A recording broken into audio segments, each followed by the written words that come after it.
The competitive nature is a foundational element of this friendship, right? Yeah. And excitement as well. Ging? Mission accomplished. But yeah, there is at least one person there I know, or that I know of, is actually there for maybe another reason, right? The Nen exorcist. Here's his chance to rid himself of that Nen beast. The passenger. The constant. Oh, yes. Yes. Gon looks like he knows. There he is. Go on then. I captured, or I caught the bomber, right? Ah. He looks different. Look at him. He's had a bit of time to think about everything.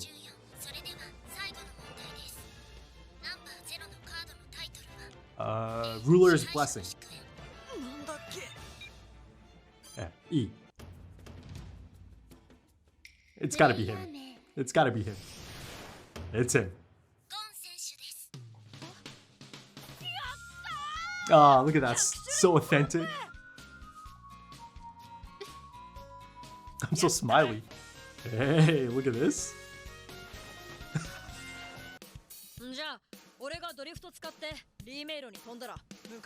Okay. A company. It's been such a crucial component of this arc.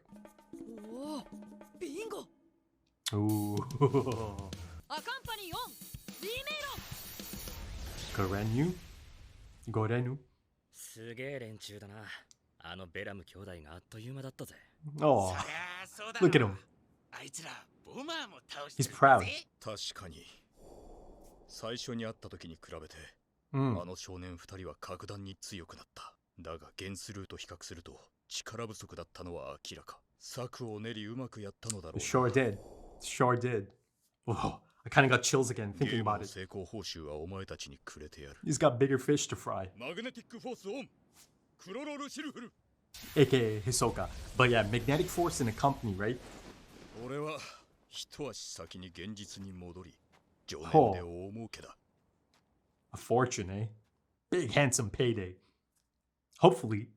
どんな気持ちかしらね。どんなって？だってジンに会えるかもしれないんでしょ。I don't think he thinks that though, right? Interesting. Unless I'm overthinking it, but that's interesting. Oh. Look at that shadow. Ooh.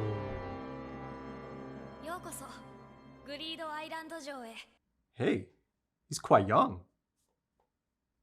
Or is it kind of something similar to Bisky, perhaps?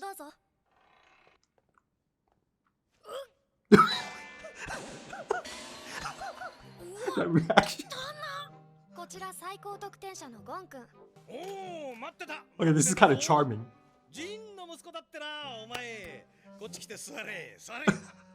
I like him. I like him. He's kind of like a flawed genius type, right? It's actually kind of realistic. His reaction.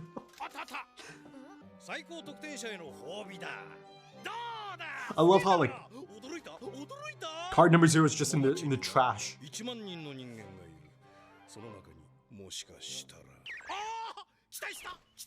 He knows, no. He knows from the beginning, right?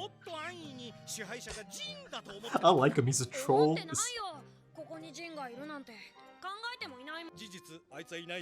He's used to this. Densa?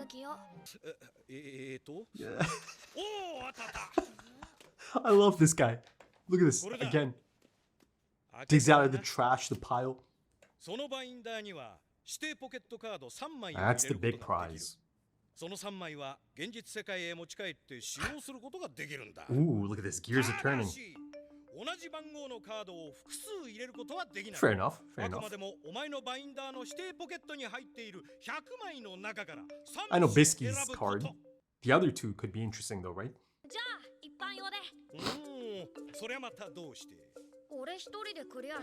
Look at his hair. 仲間と見られるでしょ。ほほう、なるほどなるほど。ドゥーンさん、あ、 Dan-san. 妙な意地悪はやめてください。すみません。ゴンくん用のエンディングなんて存在しません。He's such a troll. クリアした後なら教えてもいいと言われることがあります。僕たちのことご紹介が遅れました。僕はリスト。 List. 彼はま、 Duh. 分かってると思うが、お前の親父の連れだ。 Kind of ドゥ checks ン。この out. ゲームはジンとその仲間11 10 人 of が his 作った friends, もので okay. す。 Including those two. グリーンアイランドという名前は制作者全員のファーストあー頭文字を取ってつけました。君の父上が最高責任者だったの That's a で、 much younger ジ Jing ンか though. ら Look at 始 him. まる単語を考えて、グリーン Naturally. でいいだろうと。レイザーには会いました。 Yes. 彼が R で僕が L です。 Elvis. 最初に説明してた女性と当該に出る孤島にいた女性は Whoa. 双子。 It's not エレ AI. ナ。どちらも Twins. 頭文字は E。次は D なんだが、聞きてえか？聞きてえだろう。 I do, of course. なあ、よし聞け。 This is so much fun. It's some of the most fun I've had. ジンの野郎は本当にひでえやつだぞ。ひでえやつ。俺の名前はドゥーンだ。 Duh. 頭文字は何だと思う？ D でしょ。お前までそう言うか？やっぱそうだよな。ジンの息子だもんな。 That he is. That he is. W D W U N E でドゥ I ーン。 love this guy. ドゥーンだったんだ。したらジンの野郎なんて言ったと思う？ Yeah. そうか。じゃあ W 取れ。今からお前は DWUN で Just to make it fit. 信じられるか？俺の名前を勝手に変えやがった。ゲーム名のつつま合わせのためだけにだぞ。ジンのすごいとこは1分後には法的にも完全に名前を変えさせちゃったんだよね。 Legally 電 changed. 話とパソコンであっという間に。 Those are the connections of Jing. Freaks. でもそのおかげで運気が上がったんでし I ょ。 kind of love this for Gon. You know, to get insight from friends. And I love this for me as well, of course. Hey. Oh. Hey, they deserve it. After that plan they executed. Some shaky bits, but still. Oh, beautiful pan shot. Great compositing as well. Look at that. Listen, now I'm kind of getting sad that it's the end of Greed 中 Island. に入れる3枚を決めたら港へ行ってくだ Ooh, さいってさ。 okay. Let's get down to いろい business ろ now, お父 folks. さんのことも聞いたんでしょ。でも今どこにいるとかは。 I think I still got enough そっか。 interesting information out of it. 手がかりなしってことかしらね。で、どうするのよ I mean, the game's still at play right now. 一人一枚ってことでいいんじゃない？ Yeah. The other two cards. ゴンは決まったか？うん。まあ一応。 Yeah. マジ？ You could see already, like he had the gears turning as he got the case. これ。どれ？ Go on. ちょっとなんでそれなのよ。そうか。なるほどな。 Oh. 指定ポケットカードしか持ち出せないもんな。Oh, that's a beautiful shot. いつから考えてた？Okay, Gon's got something これ cooking. 見た瞬間からかな。でも Okay. これ一枚じゃダメだな。おい、これもいるよね。大丈夫 Transform. かなこれで。 Paladin's necklace and transform. So they're looking to ビスケはいい transform んだな。ブループラネットで a。card. Ah, that transition though. 選んだのはナンバー2、一坪の海岸線。 Okay, that's been transformed, right? ブループラネット。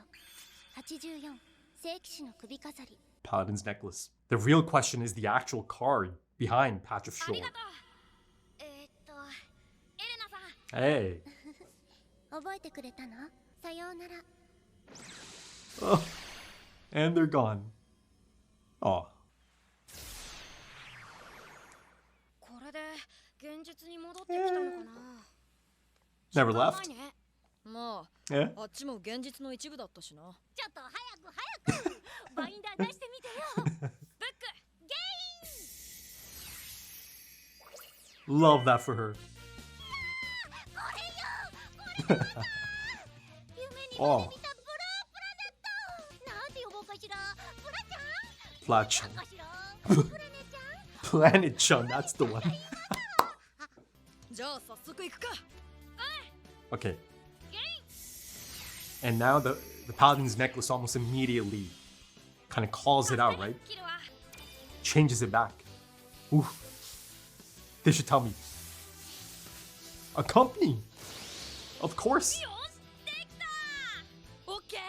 Oh, he wants to go see someone.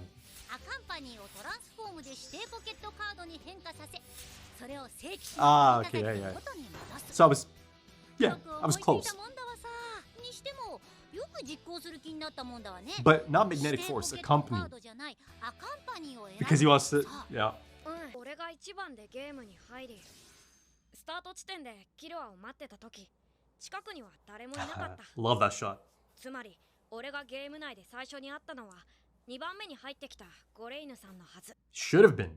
けど、自分のバインダー調べてみたら、その前に一人、Whoa. 待ってる人物がいた。Neg. ジンのスペルは G-I-N-G。なるほど。その Ah. アナグラムってわけね。多分、俺は赤ん坊の頃、 Ah, yeah, I mean, entirely possible, of course. ジンはきっと俺にこう言いたかったんだ。Huh. 何を捨てても俺に会いたいならこのゲームをクリアするくらい強くなれってね。 And, you know, in one of the flashbacks, I saw a Gon that was a bit older than that as well.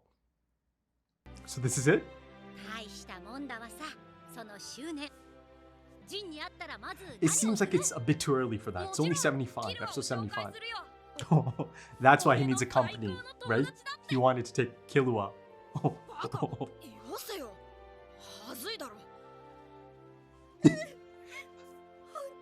A company instead of magnetic force like the Nen Exorcist, right? Similar cards, but one is just for the individual. A company is for a party. More than one. ねえ、ビスケも一緒にジンのとこに行ってみない？ Of course he offered. いいえ。遠慮しとくわさ。 Oh. こぶつきの男に興味ないんでね。 But there's more to it, right? There's gotta be more. Yeah.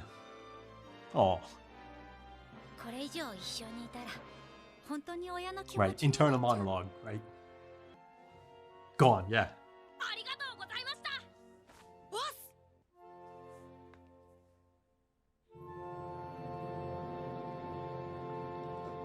I just got chills. アカンパニーオン。ニック。 No, hold on. I feel like it's far too early, right? But let's see, though. Let's see. It's on his binder, in his list. バイバイ。 Oh, that was special for her as well. Could it actually happen this soon? I don't know, man. It just feels far too early. There's got to be something else to it.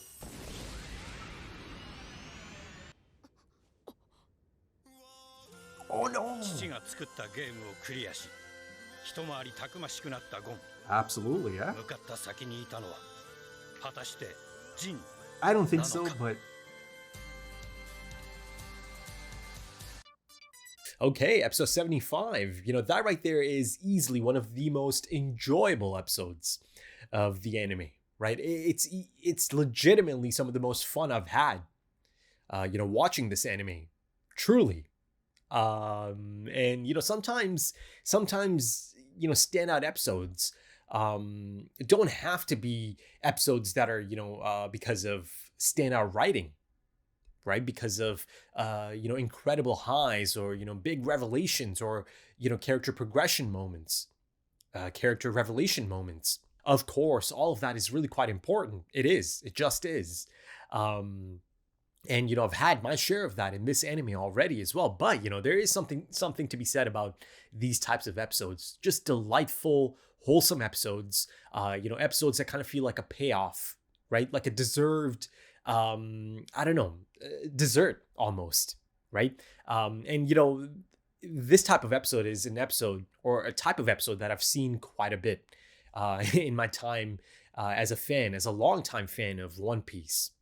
You know, I feel like at this point, Hunter x Hunter is kind of beginning to reach that territory for me, in the sense that, you know, sometimes I'm more than happy to just be happy, more than happy to just enjoy, you know, a bit of downtime, just a bit of, you know, the characters kind of getting to lay back a bit, right? I mean, there's always a time for highs. There's always a time for escalating stakes, high stakes and all of that, right? Building tension, high tension, but also there's always a time to release that tension and to just kind of chill for a bit. And I feel like this episode really, really, truly executed that to perfection. But yeah, it truly is some of the most fun I've had during this anime. It is. But the thing is, it still actually manages to, have some intriguing plot points at play that kind of play into the ending there, the cliffhanger ending. Now, before I actually tackle the ending of that episode, the cliffhanger ending and the whole setup to that ending, right? Gon actually being really quite clutch. And, this is all because he's so dialed in.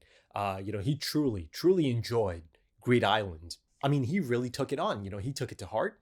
Because he was implored by Ging to just enjoy it. And of course, there's quite a bit to get into.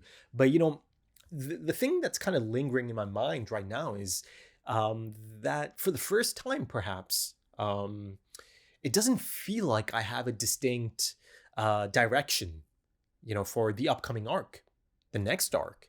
Because up until this point, it's been really quite clever, the setup.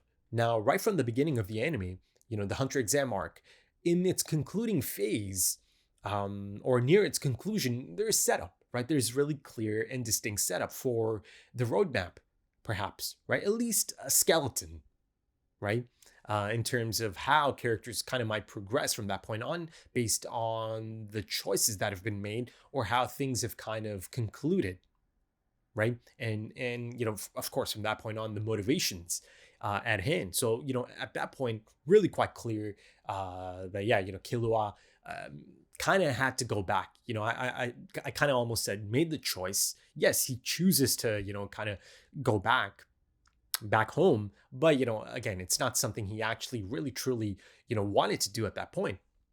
And then, of course, because of that, it sets into motion everything that Gon wants to do next. And then, of course, Kurapika and Leorio come along as well. Right. And then, of course, by the end of that, the Heaven's Arena arc is set up. Actually, I got ahead of myself there because even before the Heaven's Arena arc, I had set up for York New City.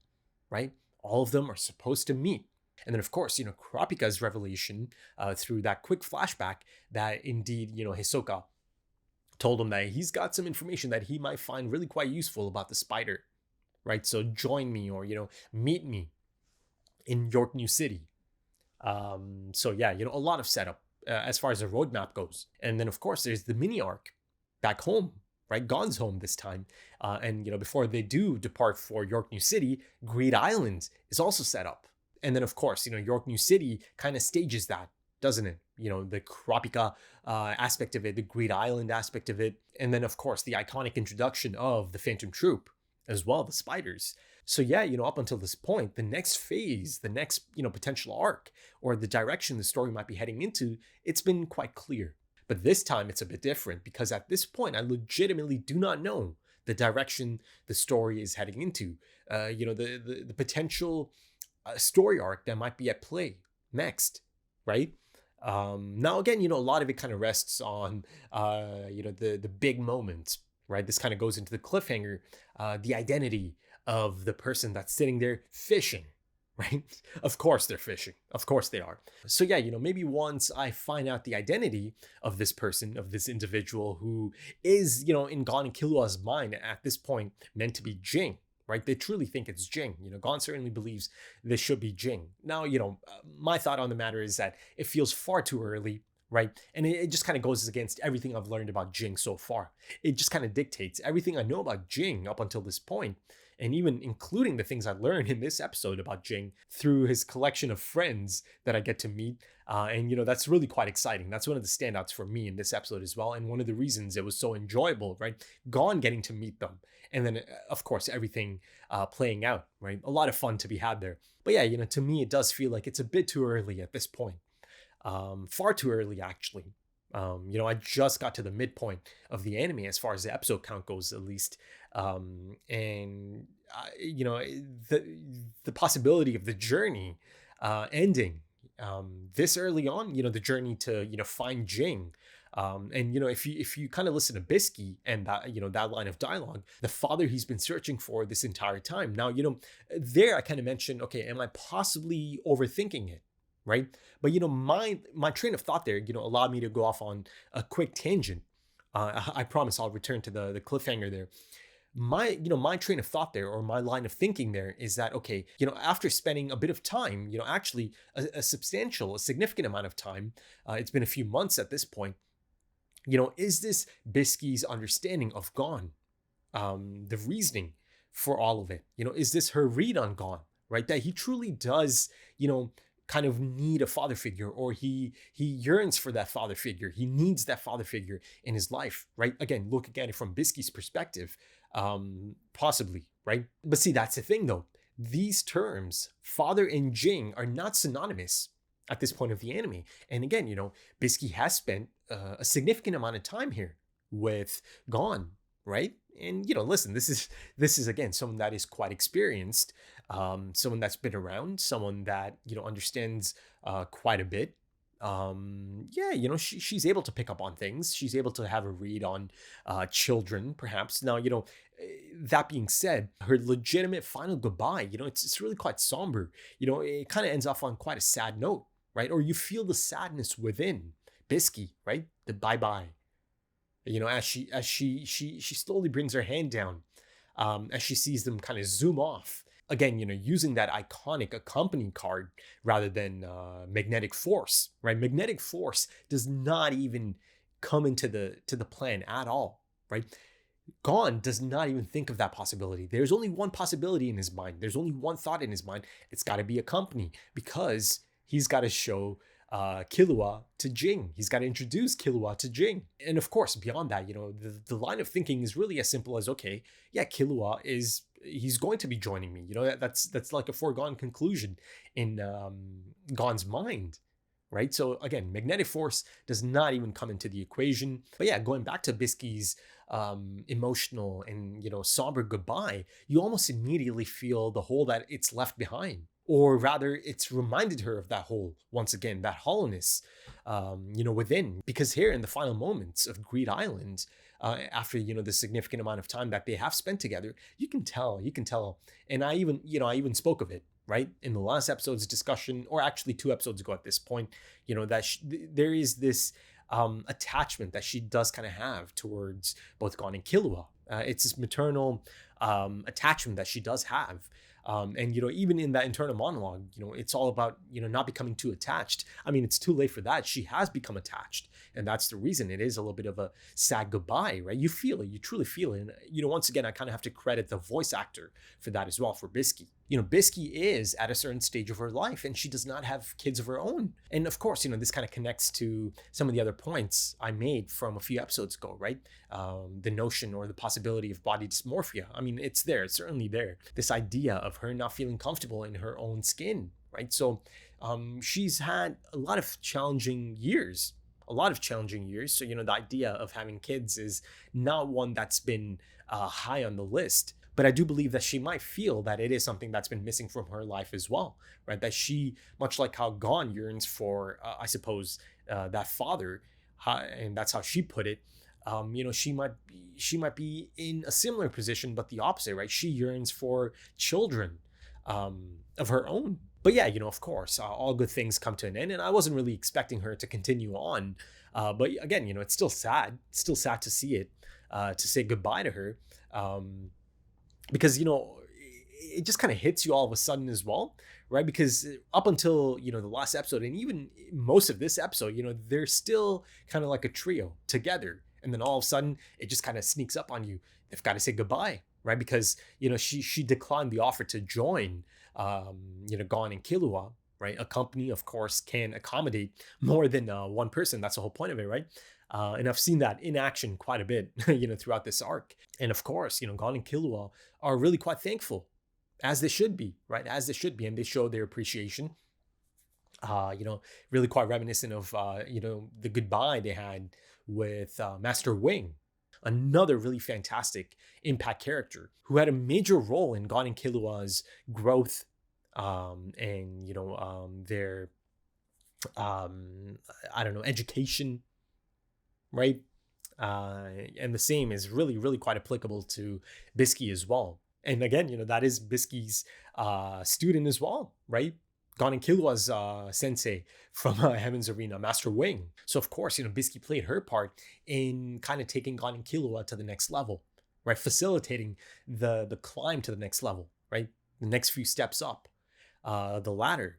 And by the end of this, Gon and Killua are now equipped, especially with the all the new stuff that they kind of learned about Nen, and really truly kind of put into motion, or really put to the test, or implemented in Greed Island, right? In the field, yeah, she made a major impact in Gon and Killua's lives, and she is just so integral to some of the things they might go on and do, or some of the things they might find themselves a part of, tricky situations that they might be a part of, right? As expected in the world of Hunter x Hunter, especially being out there now in the open, truly out there in the open.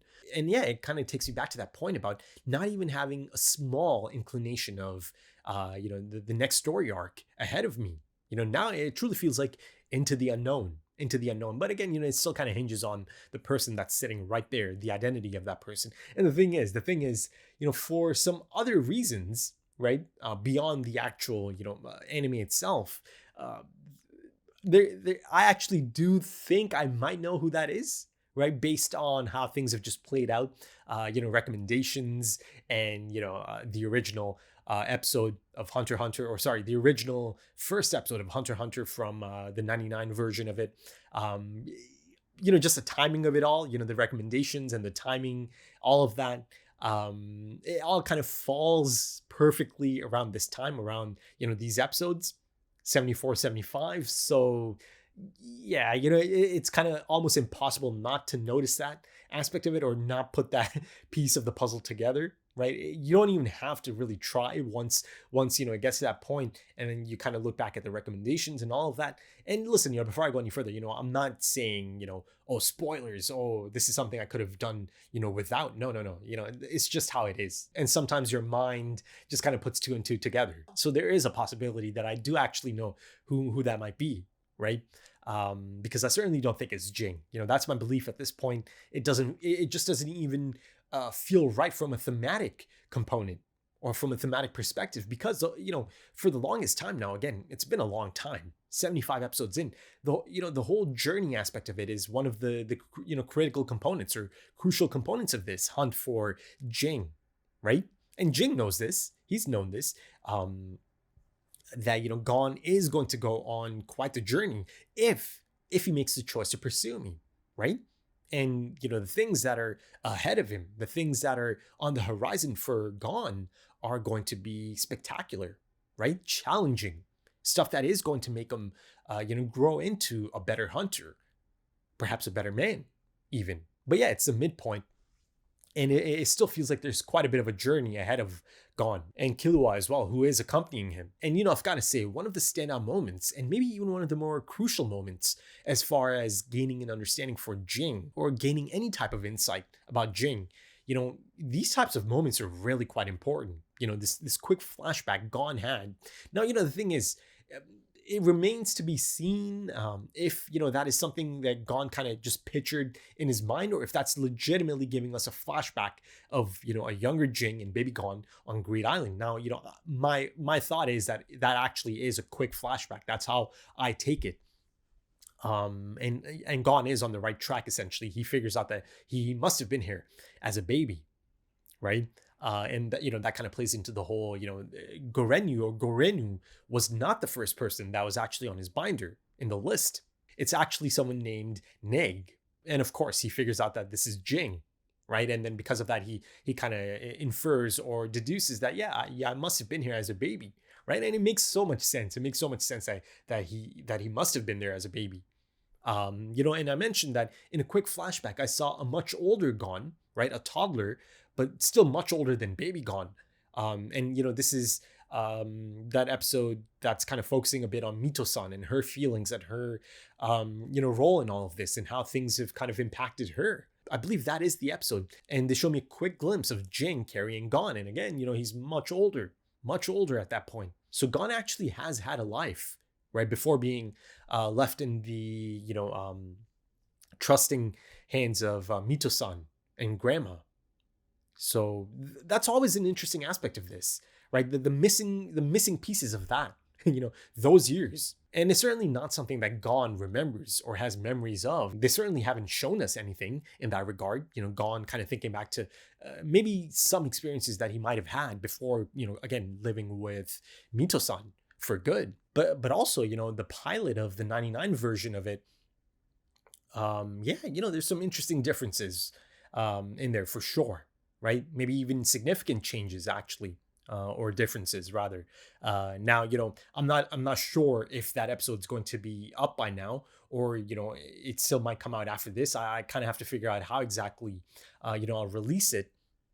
But the thing is, I think the important bit is that I've seen it, right? That was a clear message, just make sure to check it out soon. And then that's the reason I keep kind of going back to that thought. Okay, I kind of actually might even know who that might be, just sitting there fishing at the moment. But see, the thing is, even if it isn't Ging, it's certainly set up in a manner that really, it truly should be Ging, given, again, the whole binder situation, someone named Nig being the first person that Gon actually came across on Greed Island. Also, actually, before I forget, a quick tangent, it makes so much sense. I actually had to go back and read the description for a card that really flashes quite quickly on the screen in the last episode. It's a card called the Maid Panda, right? It flashes really quickly. It didn't give me a chance to actually even read the description.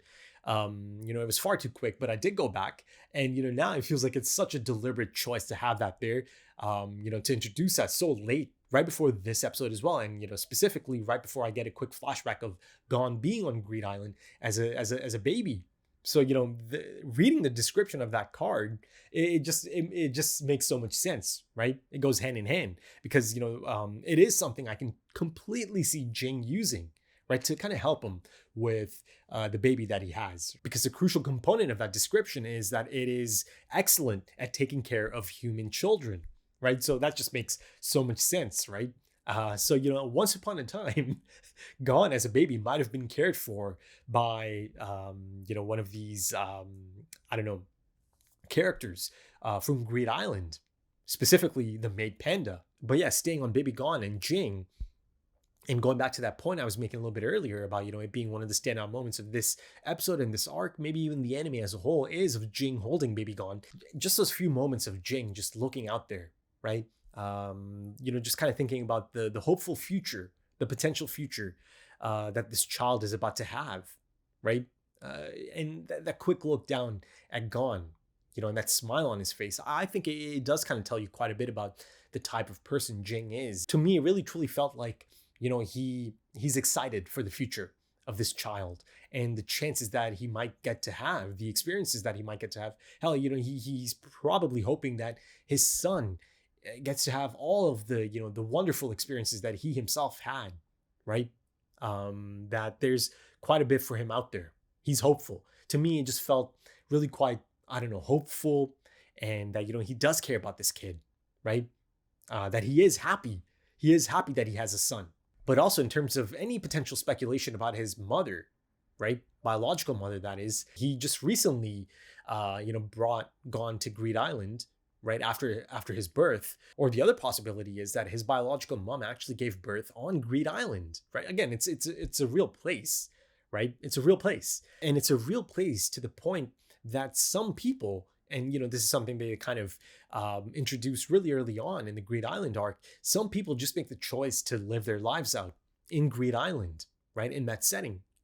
That is a possibility. And the final card that Dune-san gives to Gon after he finally manages to locate it and all of that trash and all of that just clutter, it's giving you quite the incentive perhaps to stick around if you choose to.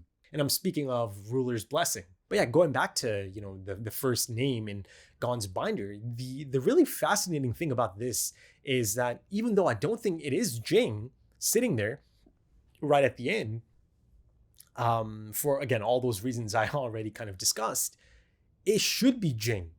It technically should be Ging sitting there. So see, that right there actually is quite fascinating.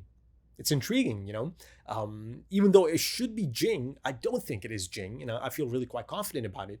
And the thing is, if it actually ends up being the person who I think actually might be sitting there, how exactly is that the case, right? If it is the case.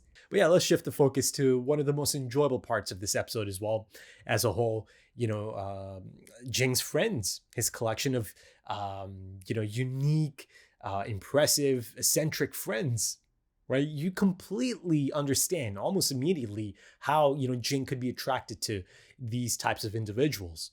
Clearly, all of them are quite brilliant in their own, unique, ways, right? In their own unique manner.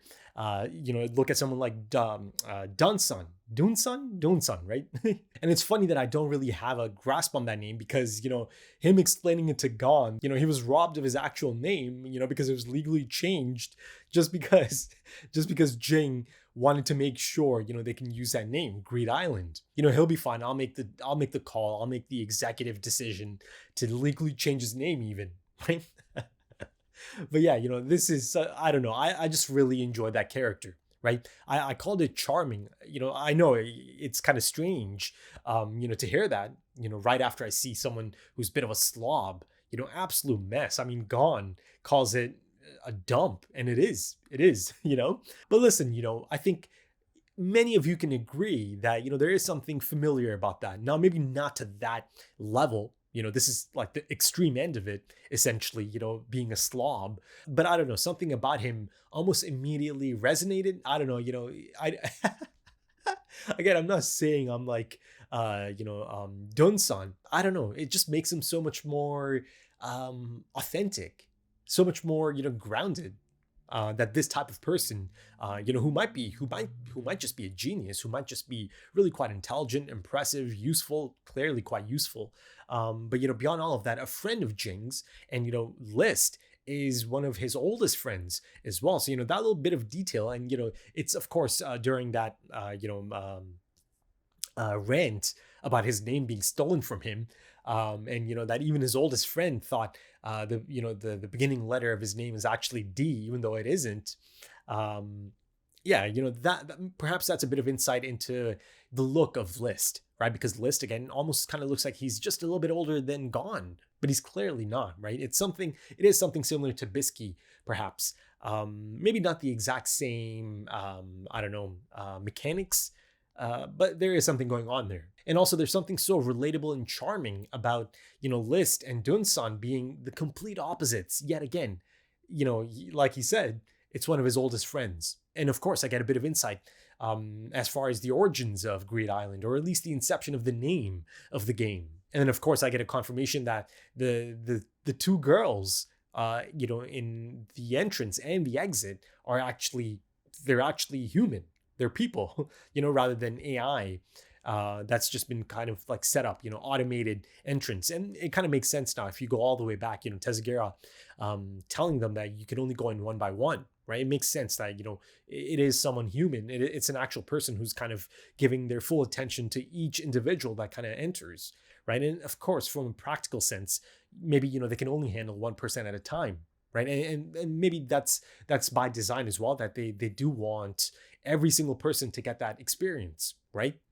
Getting all of their attention rather than, everyone being a part of a group. But yeah, something about that just felt so cozy to me. Gon just kind of getting to sit there and getting to just hear from Jing's friends, right? And just that in itself, it can give you quite a bit. It has given Gon quite a bit, right? These are the types of people my father considers friends. These are the people that assisted him. These are the people he felt could assist him, right? These are the people he felt could feel safe. But yeah, he's given the case by Dunsun once he does locate it, of course. But yeah, this is the big moment. The idea comes to him, and of course, it's this brilliant execution of the game mechanics. And of course, he doesn't even have to spell it out or anything. because Killua almost immediately, right? Of course, he thinks about it for a split second, but he puts it together almost immediately. The train of thought, the line of thinking, Gon's line of thinking at that point, and he's so excited by it almost immediately, right? I love that. It just feels so natural. That almost immediately he's on board. He's like, oh, that's exciting. Okay, Gon, I see you, right? And the thing is, Ging must have anticipated this. Of course he anticipated this, right? If Gon is dialed in enough, I don't know, if he has embraced it, if he has truly embraced Great Island enough to give it a proper go, then of course, by the end of it, if he is to get to this point, he'll figure it out. He'll figure it out that, okay, indeed, that is me. That's first on his list in the binder. And then, of course, he is going to put it together, or he is going to think of something like this. Because at this point, it's on his list. It's in the binder. So he can use some of the mechanics of the game to actually get to him almost instantaneously, right? Through a company. And it also kind of reminds me of, the scene really early on in the episode. You've got Mama Bisky. Mama Bisky is just beaming at the sight of these two kids, right?